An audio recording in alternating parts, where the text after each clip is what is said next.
So, you say you have a brilliant innovation and a great plan, but no one else seems to get it.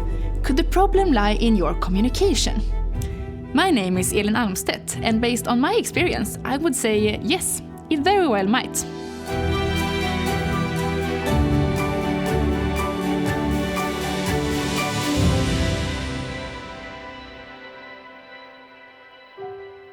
In today's session, Communicate Your Innovation, we will go through some important aspects on how to raise interest and engagement from your target groups. I have gathered some of our best tips based on hundreds of innovation ideas that has gone through our innovation system. We will talk about the purpose of your communication, who your audience is, what interests they have and what actions you want them to take. What materials do you need and in what channels should you be present? We'll also go through a common pitch setup, NABC, that can be used in your communication with different stakeholders. Finally, I will give some general recommendations. So let's get started. First, why is communication important? The purpose with your communication will be different for every stakeholder. It might be that you want to get feedback from your customers and payers during development, market your product, attract funding from investors, or attract competence, or get help in developing your innovation. In the upcoming slides, we will look at some different target groups and what you would like to achieve when contacting them. The first, and probably the most underestimated stakeholder, is your own team. Today, building a successful business is rarely a one-man show, and funders invest in strong teams as much as the innovation itself. So it is important to secure your internal alignment. What are your shared goals, and what are your vision? Are you, for example, aiming to form a company and raise funding with the aim to put a new product or service on the market? Or are you aiming to out-license your innovation and go back to research? Or do you want to give your assets away so that someone else can bring them to the market? You also need to clarify the roles and responsibilities within the team. Who will do what and when? What if someone leaves? Are there any skills or competences that you lack within the team? And finally, in relation to that, you should already at an early stage discuss ownership and what shares different team members should have. Remember to structure and document your discussion in relevant material, such as your business plan or shareholder agreement. It is also important to remember to structure the internal communication moving forward. What channels do we use? Are we communicating through emails, meetings, or monthly updates? Think about how to be inclusive, follow up on progress, and celebrate victories. It's the team that will give impact to your innovation. When you are aligned within the team, you will most likely need some help. The second target group is therefore support function and experts, such as intellectual property, regulatory, and legal advisors, or experts in business development, market analysis, or sales. The goal is to get input on your strategy, to obtain advice, or to find new team members. To this target group, it is important to describe where you are and where you're aiming. It also helps if you can communicate what you already know and what you need help with. With that said, it can of course be difficult to know what you don't know, but that's where support functions like innovation offices and incubators can be a great help. Now it's time to start interacting with your potential users and customers. As Mats discussed in Module 3 of this seminar series, your users and customers are your most valuable target group. The first thing you need to confirm is that you're solving a true problem or unmet need for your customers. Because if there is no problem, it is not very likely that someone will pay for your solution. And if there is a problem, how do they solve it today? Understanding their current solution will help you to deliver arguments for the benefits with your solution. Is it better, cheaper, faster? Secondly, you need to investigate whether your solution is interesting for the customer. Also, you need to understand if it's feasible for your customer to implement your solution and if they are willing to pay for it. The key to useful feedback is to ask open questions and, most of all, to listen to the answers. Be open to rejections and ask for honest feedback. Based on the feedback, you iterate and you improve your idea. And don't forget, good customer feedback will come in handy during the funding and marketing stage, so take notes for later. Also, the customers with different roles within the organization might not share the same view of the problem. Try to get feedback from all users, such as patients, lab technicians, doctors, and payers. At the later stage, your users and customers will be the target group for your marketing and sales efforts when you are ready to launch the product. As the relationship to your customer evolves, the goals of your communication switches into building relationships and acquire feedback for your product development. This is regardless of if you're aiming to sell the product directly to the end customer, so-called business to consumer, or if the customer is another company, so-called business to business. In marketing and sales, you will need to describe the problem you're solving for the customer, how you're solving it, and what value it brings to the customer. What's your value proposition?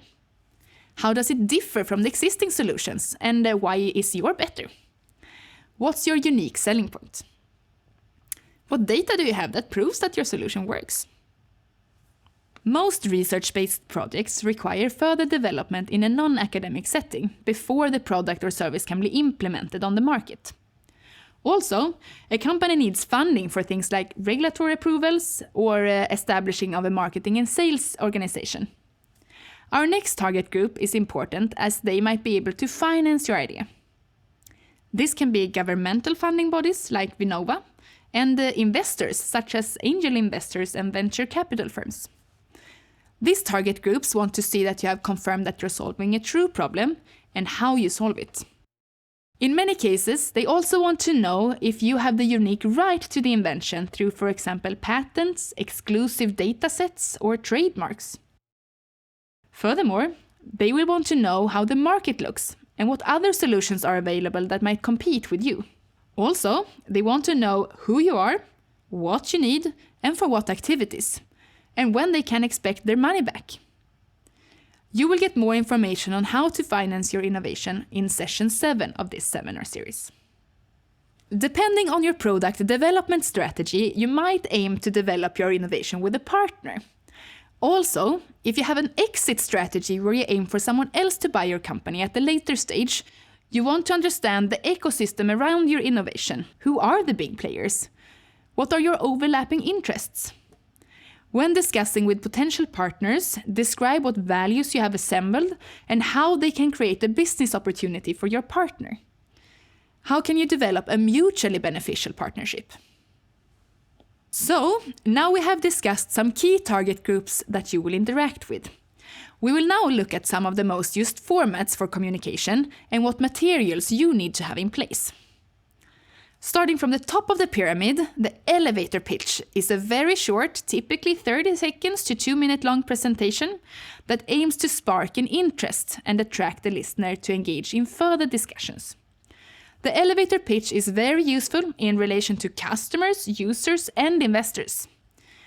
Once you have established contact through the elevator pitch, it is useful to be able to provide what is called a one-pager.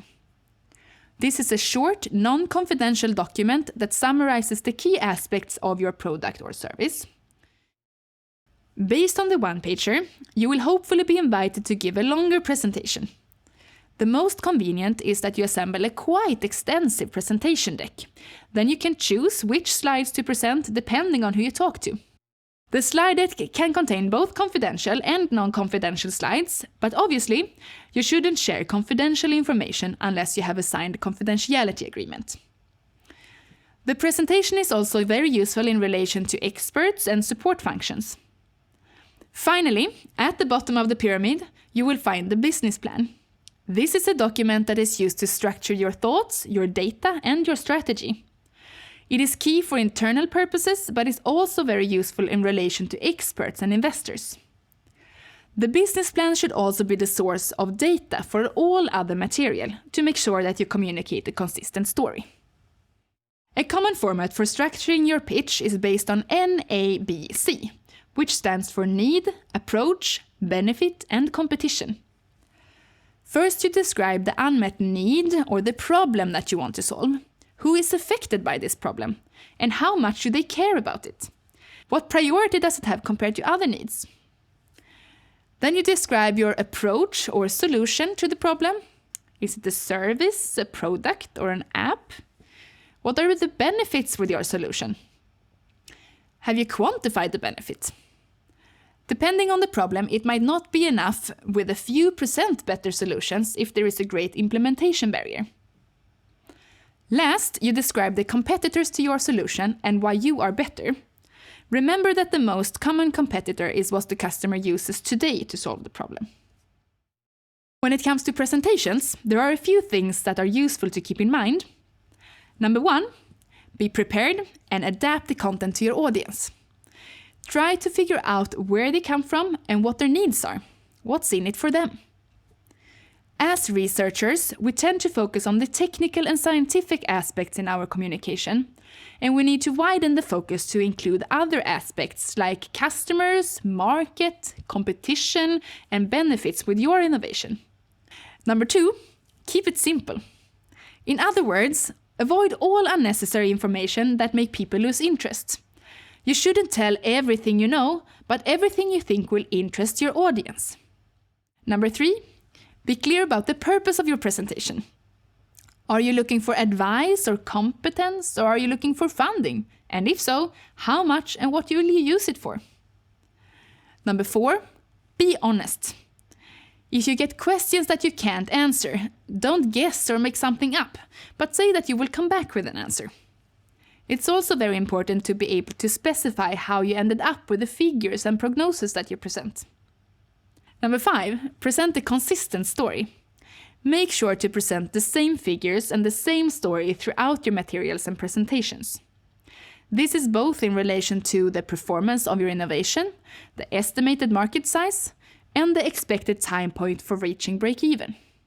We have now discussed how to interact with your stakeholders, but where do you find them? And how do they find you? Defining your communication strategy might be a useful tool for spreading your idea. First, you need to think about in what channels you want to be visible. For example, where do you refer your external parties when they want to know more about your invention? This might be a website, a social media stream, or through direct interaction with you or your team members. Secondly, what conferences and events are important and why do you attend? Is it to network, to attract partners, to attract new team members or investors by presenting or pitching your company? Or is it a scouting activities to understand your competition? Thirdly, how do you stand out from the crowd? Winning a competition gives buzz and visibility. What networks should you join to get help and advice? Are there any trusted experts within your field, so-called key opinion leaders, that can endorse your innovation? What ambassadors within your network can help you to spread the word and scale your communication? With those recommendations, it is time to sum up this session. The take-home message is that all your stakeholders have different interests and that you will need to adapt your communication, both in what you describe, the material you use, and in what channels you're present. We have also discussed the classic pitch setup, NABC. The last take-home message is that your communication strategy will develop throughout your project or startup, so if this feels overwhelming now, you'll learn along the way. With this, I would like to thank you for listening. If you have any questions or would like support in developing your idea, you're always welcome to contact us at KI Innovations.